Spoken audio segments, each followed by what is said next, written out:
दोस्तों, आप सभी ने बचपन में भूतिया कहानियाँ जरूर सुनी होंगी। हम अपने दादा दादी नाना नानी को कहते थे कि हमें भूतिया कहानी सुनाओ।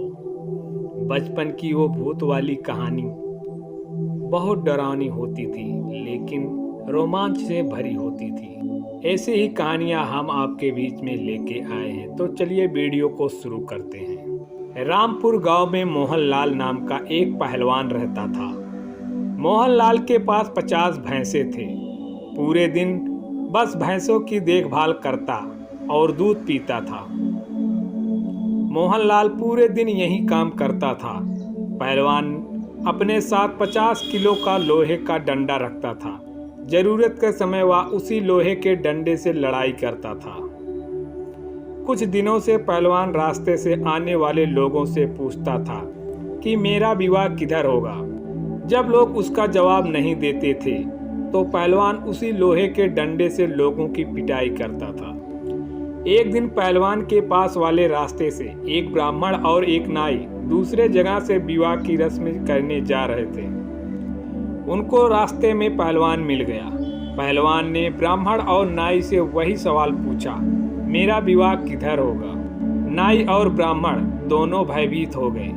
उनको पता था कि अगर वह पहलवान की बात का जवाब नहीं देंगे तो वह उनकी पिटाई करेगा। इसीलिए नाई ने एक युक्ति लगाई और पहलवान से कहा, दूर ताड़ का एक पेड़ है, उधर तुम्हारा विवाह होगा।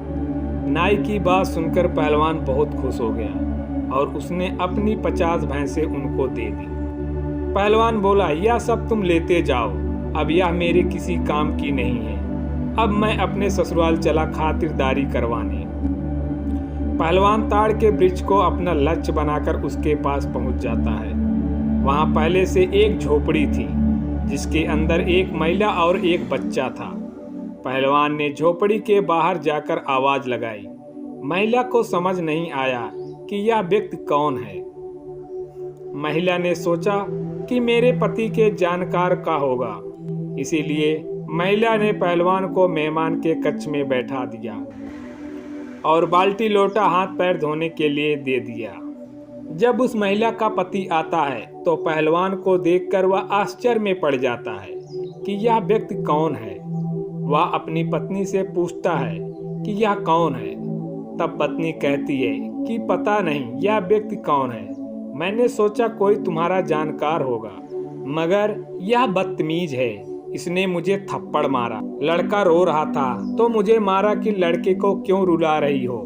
इतना सुनने के बाद उस महिला का पति क्रोधित हो जाता है और पहलवान के पास जाकर कहता है, तूने मेरी बीवी को कैसे मारा। यह कहते हुए पहलवान से झगड़ा करने लगता है।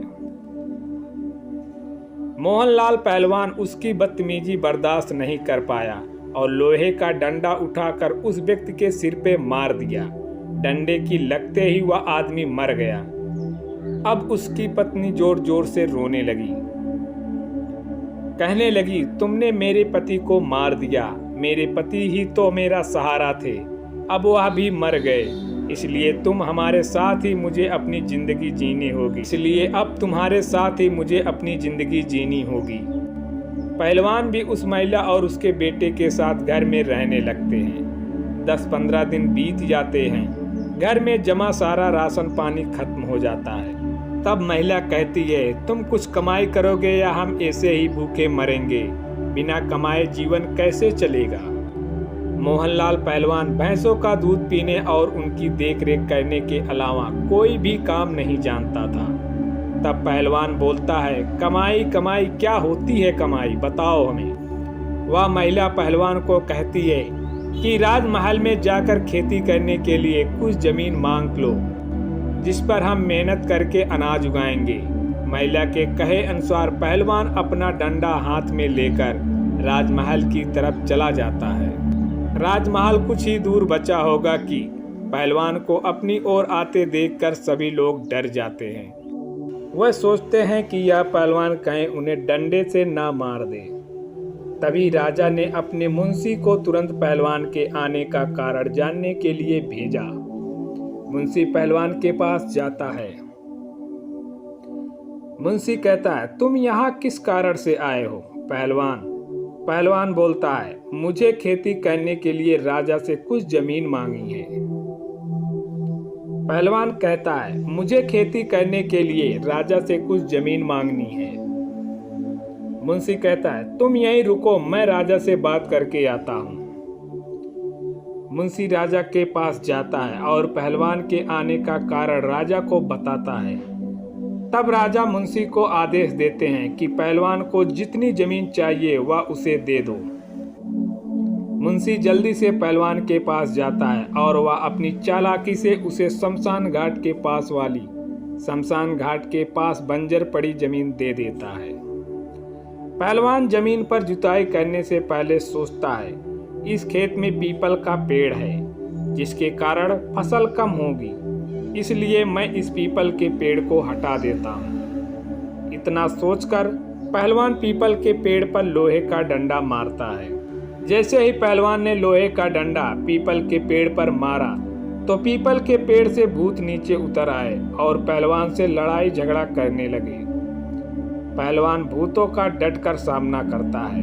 किसी भूत का सर कटा हुआ था, किसी भूत का हाथ कटा हुआ था, किसी का पैर टूटा हुआ था। सभी भूत लाइन से खड़े हुए थे और पहलवान से माफी मांगने लगे। सभी भूत पहलवान से पीपल के पेड़ को हटाने का कारण पूछते हैं। पहलवान कहता है, यह पीपल का पेड़ मेरे खेत में है और इसकी वजह से मुझे कम फसल होगी, इसलिए मैं इस पेड़ को यहाँ से हटा दूंगा। भूत कहता है, हम इस खेत में पैदा होने वाली पैदावार के बराबर राशन तुम्हारे घर पहुँचा देंगे, लेकिन तुम इस पेड़ को मत हटाओ, यह हमारा भूतों का घर है। हम इस पेड़ पर कई सालों से रह रहे हैं। पहलवान बहुत बलशाली था और बलशाली लोग हमेशा दया करते हैं, इसलिए पहलवान भूतों की बात मान लेता है और घर चला जाता है। अब पहलवान अच्छी तरह से बिना मेहनत किए अपनी जिंदगी जीने लगा, लेकिन भूतों को यह सौदा बहुत महंगा पड़ गया। भूत काम कर करके दुबले पतले हो गए। एक दिन भूतों के गुरुजी सभी भूतों से मिलने पीपल के पेड़ पर आते हैं। सभी भूतों को दुबला पतला देखकर उनसे कारण पूछते हैं।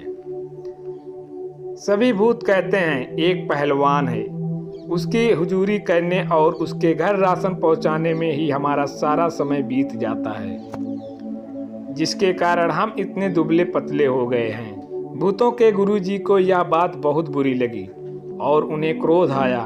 तब भूतों के गुरु ने पहलवान से बदला लेने की ठानी। भूतों के गुरुजी बिल्ली बनकर पहलवान के घर चले जाते हैं। रोजाना पहलवान के घर का दूध पीने लगते हैं। इस पर पहलवान बहुत परेशान हो जाता है। बिल्ली को सबक सिखाने के लिए दरवाजे की आड़ में छुप जाता है। जैसे ही बाहर से बिल्ली के वेश में भूतों के गुरुजी अंदर आते हैं तो उन्होंने पहलवान को पहले से ही दरवाजे के पीछे छुपा देख लिया था। भूतों के गुरुजी ने सोचा कि पहलवान से छुपकर हमला किया जाए। इधर पहलवान पहले से ही दांव लगाए बैठा था कि कब बिल्ली घर में प्रवेश करे और उस पर हमला किया जाए, लेकिन बहुत देर से बिल्ली अंदर ही नहीं आ रही थी। बहुत समय हो गया तो पहलवान धीरे धीरे पीछे हट गया और चूल्हे के पास जाकर छुप गया। बिल्ली अंदर आकर जैसे ही पहलवान पर हमला करने का प्रयास करती है, पहले से सतर्क पहलवान ने बिल्ली की कमर पर जोर से लोहे का डंडा मार दिया, जिससे भूतों के गुरुजी की सभी हड्डियां टूट गई और वह चिल्लाने लगे। भूतों के गुरुजी अपने असली भूतिया रूप में आ गए और पहलवान से माफी मांगी।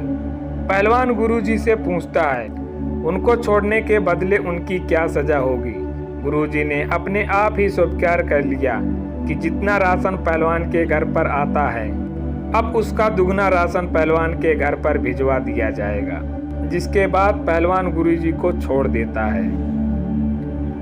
गुरुजी अपने भूतिया चेले के पास जाते हैं और सारी बात बताते हैं। अब दुगना राशन पहलवान के घर पहुंचाना होगा। इस बात पर सभी चेले सिर पीट कर रह जाते हैं। एक तो पहले से ही दुबले पतले, ऊपर से दुगने राशन की आफत। दोस्तों, अगर यह कहानी पसंद आई हो तो आप इसे शेयर करें। कृपया कमेंट के माध्यम से बताएं कि आपको यह कहानी कैसे लगी। नई वीडियो की जानकारी के लिए कृपया हमारे चैनल को सब्सक्राइब करें। मिलते हैं नेक्स्ट वीडियो में। धन्यवाद।